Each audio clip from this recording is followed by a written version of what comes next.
வேதாரண்யம் அருகே உள்ள தனியார் மேல்நிலைப் பள்ளியில் நடைபெற்ற கராத்தே போட்டியில் வெற்றி பெற்றவர்களுக்கு கலர் பெல்ட் மற்றும் சான்றிதழ் வழங்கும் நிகழ்ச்சி நாகை மாவட்டம் வேதாரண்யம் அருகே உள்ள தேத்தாக்குடி தெற்கில் சாரதாம்பாள் வித்யாசிரமம் தனியார் மேல்நிலைப் பள்ளியில் சாய் காய்டு கராத்தே அட்வென்ச்சர் மார்ஷியல் ஆர்ட்ஸ் அகாடமியின் மூலம் நடைபெற்ற கராத்தே போட்டியில் வெற்றி பெற்ற மாணவர்களுக்கு கலர் பெல்ட் மற்றும் சான்றிதழ் வழங்கும் நிகழ்வு நடைபெற்றது.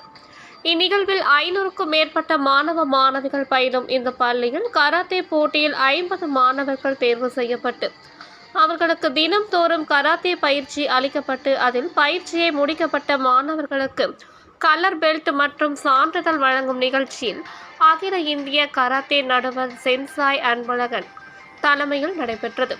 கராத்தே பயிற்சியாளர்கள் ஜீவா, வாசுகி, மணிகண்டன் மற்றும் பள்ளியின் தாளாளர்